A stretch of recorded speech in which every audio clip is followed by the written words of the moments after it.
And welcome to another episode of Professor Lion Dog Walking Individuals while educating them. And by all means, educate me. what did you say, sweetheart?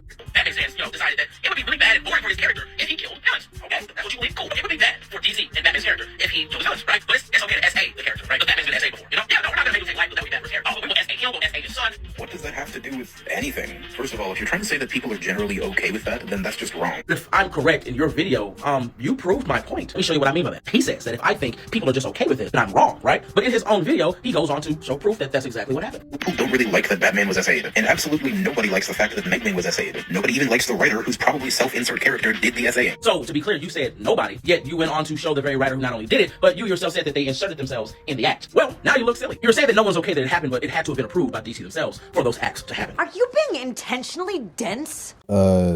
Duh. I didn't mean that literally nobody on the entire planet was okay with Nightwing getting SA'd, because of course somebody had to conceive of and approve of it in order for it to even happen. I meant that the vast majority of people aren't okay with Nightwing getting SA'd, even though you were trying to make it seem like they were. You even trying to bring this up as a point against me just clearly shows that you're being intentionally disingenuous, because what I did is a very common use for the word nobody.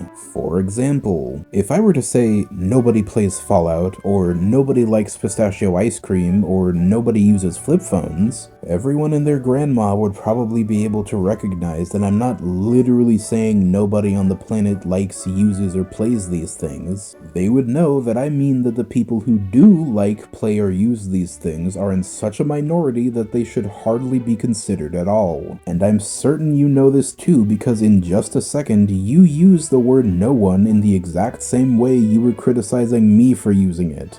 You see, the point of the argument is this. People will argue continuously on Batman's no-kill rule. Every time a woman or a child is harmed, SA'd, etc., no one talks about it. No one brings it up. No one even talks about how sad of an event it was. That is completely untrue. There are tons of articles, comment threads, and videos that mention and talk about this sort of thing all the time.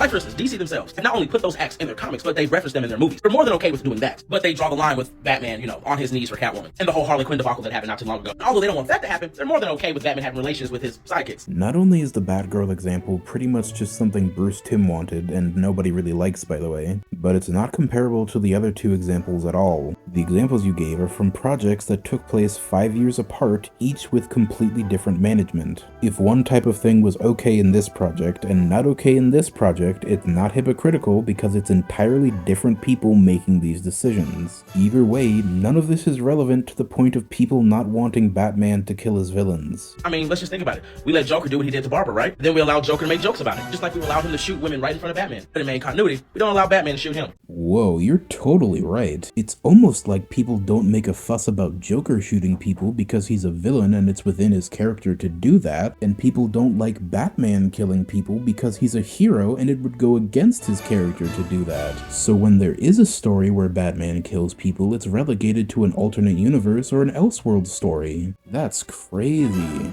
At the end of the day, a lot of you are okay with it because you make no argument against it. You don't even make content about it. Matter of fact, just looking on your page, you've never made a video about that. You've never even brought it up. You and any other Batman fan. Irrelevant. Those type of acts are something that you guys, willingly look over. But I'm pretty sure you knew that. Matter of fact, what was the next thing that you said? And one more thing, you're completely misunderstanding what Dr. Manhattan said. He's in no way romanticizing what happened to Silk Spectre's mom. The entire point of what he said is that the altogether unlikely events that led to Laurie being born made him realize just how unique and special life in general is. I'm sorry.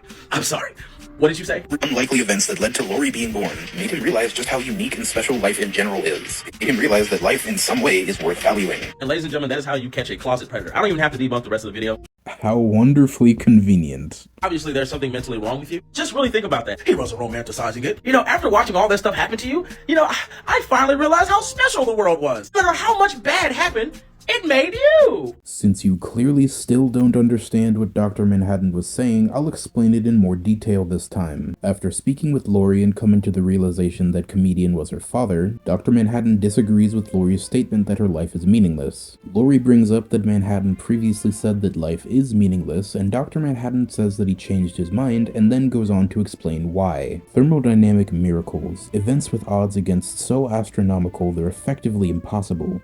Like oxygen spontaneously becoming gold. I'd long to observe such a thing, and yet in each human coupling 1,000 million sperm vie for a single egg, Multiply those odds by countless generations against the odds of your ancestors being alive, meaning siring this precise son, that exact daughter, until your mother loves a man she has every right to hate. And of that union of the 1,000 million children competing for fertilization, it was you, and only you, that emerged. To distill so specific a form from that chaos of improbability, like turning air to gold, that is the crowning unlikelihood, the thermodynamic miracle. But if me, my birth, if that's a thermodynamic miracle, I mean, you could say that about anybody in the world. Yes, anybody in the world. But the world is so full of people, so crowded with these miracles that they become commonplace, and we forget. I forget. We gaze continually at the world, and it grows dull in our perceptions, yet seen from another's vantage point, as if new, it may still take the breath away. It is extremely clear that Dr. Manhattan is in no way romanticizing the events surrounding Laurie's mom that eventually led to Laurie's birth. He is simply using her as an example to show how astronomically unlikely it is that any specific sort of person would be born. If you need somebody else to explain this to you, just listen to this.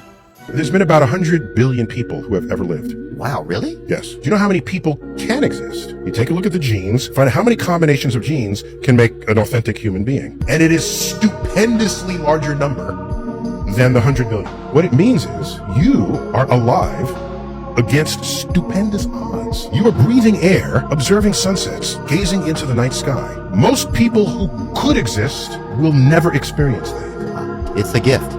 Because most people that could exist, mathematically, will never exist. So right there, you are You are as special a living entity as there ever was. Amen. All Dr. Manhattan was saying is that he realized this same concept. That's it.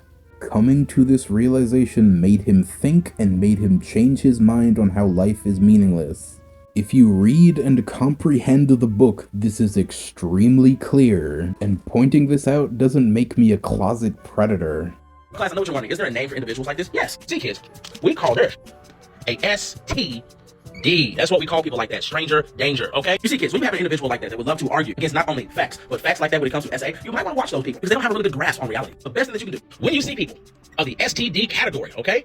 What you do is you block them, okay? You really don't engage with those people. Oh yeah, that's a perfectly reasonable alternative to actually addressing my argument. Then again, I didn't really expect much better, considering you ignored 90% of my points and resorted to insulting me instead of disproving anything I said. The bottom line is, your initial argument makes no sense. Bringing up the fact that DC and DC fans allow bad things to be done by bad people in the comics is in no way relevant to the issue of Batman killing or not killing his villains. You tried to draw a comparison and call out hypocrisy where there is none, and that is all there is to say.